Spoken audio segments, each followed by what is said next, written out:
Hey, salut à tous, j'espère que vous allez bien. Aujourd'hui on se retrouve pour un nouveau tour de magie. Vous allez voir une pépite, vraiment une splendeur pas possible. C'est vraiment en ce moment l'un de mes tours préférés, il est vraiment incroyable. Donc voilà, je vous invite vraiment à rester jusqu'au bout. C'est franchement, voilà, une pépite, je peux rien dire de plus. Donc voilà, en tout cas je vais vous laisser découvrir ça de vous-même. Voilà, franchement, je vous le dis, hein, c'est mon coup de cœur de l'année. Donc voilà, sur ce, je vous le montre et puis c'est parti.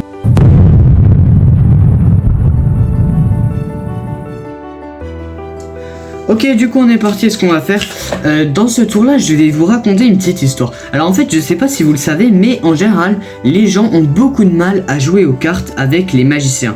C'est vrai quoi, en fait, je sais pas si vous l'avez déjà remarqué, mais les gens n'ont pas spécialement grande confiance en les magiciens, et je trouve ça très dommage. Et ce que je vais faire justement dans ce tour là, je vais vous montrer les différentes raisons, voilà, pourquoi les gens n'aiment pas vraiment finalement jouer aux cartes avec les magiciens, et je trouve ça vraiment dommage. Donc regardez bien, ce qu'on va faire, on va commencer, ce qu'on va faire c'est qu'on va couper le paquet en deux paquets, donc un qu'on va me placer face en l'air et un face en bas. Et ce qu'on va faire c'est que maintenant on va les imbriquer.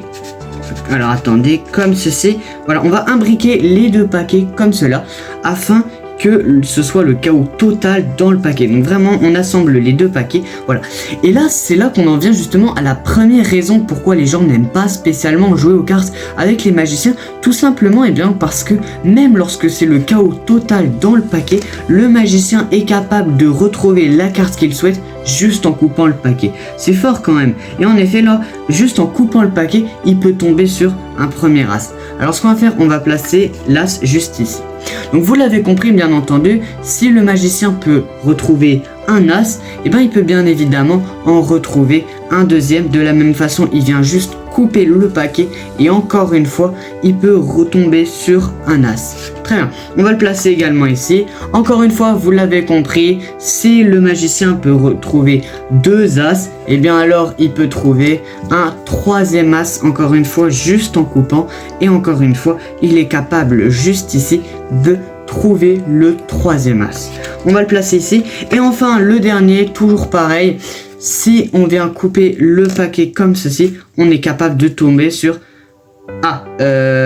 ok, bon, c'est pas grave.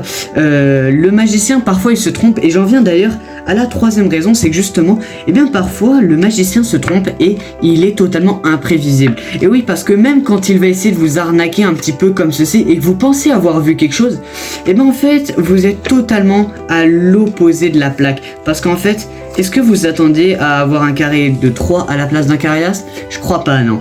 Et c'est là qu'on vient justement à la troisième raison pourquoi les gens n'aiment pas jouer aux cartes avec les magiciens. Tout simplement parce que là vous allez vous dire, mais du coup ils sont où les as? Et ben en fait, les as ils sont dans le paquet, hein, évidemment.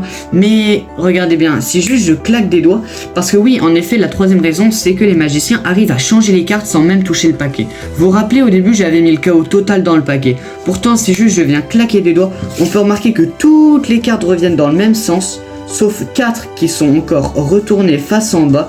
Et si on regarde ces cartes là, bien évidemment c'est l'as de pique, l'as de carreau, l'as de trèfle et l'as de cœur, bien évidemment les 4 as. Mais du coup là, vous allez me dire waouh, c'est incroyable et tout, mais attendez, c'est pas fini, il reste encore la dernière raison, et c'est en général la plus fréquente et la plus importante, la cause la plus importante finalement pourquoi les gens n'aiment pas jouer aux cartes avec les magiciens. En fait, c'est très simple, tout simplement parce qu'ils pensent en fait que les magiciens trichent. Et oui, vous allez me dire, bah oui, des fois il y en a qui trichent, des fois non, la magie ça existe, la magie ça existe pas, ça chacun a sa version. Mais en général, les gens n'aiment pas jouer aux cartes avec les magiciens parce que ceux-ci trichent. Et oui, parce qu'en effet, là vous doutez bien, j'ai triché forcément, parce que je ne peux pas retrouver comme ça les cartes sans tricher, enfin c'est impressionnant sinon. Regardez bien, je vous montre pourquoi j'ai triché. En fait, les magiciens lorsqu'ils trichent souvent, ils utilisent un paquet marqué, c'est-à-dire que les cartes sont facilement reconnaissables. Regardez, si on regarde les 4 as, on a as de cœur rouge, as de trèfle rouge, as de carreau rouge et as de pique rouge. Et si maintenant on regarde les 3, on voit 3 de trèfle rouge, 3 de pique rouge, 3 de cœur rouge et 3 de carreau rouge. Donc là on se dit bah du coup pourquoi on dit que les cartes sont marquées si toutes les cartes sont rouges? Et bien c'est là que regardez, et bien j'ai juste à claquer des doigts et là on comprend mieux pourquoi je disais que les magiciens trichent. Tout simplement parce que les autres cartes ne sont aucunement rouges. Et oui, ce sont que des dos marron, d'une couleur totalement différente. Et c'est comme ça qu'on retrouve facilement la carte d'un spectateur ou justement des cartes qu'on veut éjecter du paquet. Voilà, j'espère que ce petit tour vous a plu. Comme d'habitude, n'hésitez pas à liker, à vous abonner. On est bientôt aux 400 et je vous annonce que je vais sûrement tenter un nouveau concept aux 400 abonnés. Donc petit spoil, je pense que ça peut vous plaire. Je vais réagir à des vidéos de grands professionnels de l'illusionnisme, c'est-à-dire la magie qu'on fait sur scène dans des spectacles. Donc je ne sais pas si vous connaissez le Festival international de la magie qui normalement a lieu tous les ans. Voilà. Et donc j'y suis allé justement l'année dernière, j'y ai assisté et c'était franchement incroyable. Et du coup je me suis dit ça pourrait être sympa de partager un petit peu les différentes émotions de moi-même, des spectateurs, etc.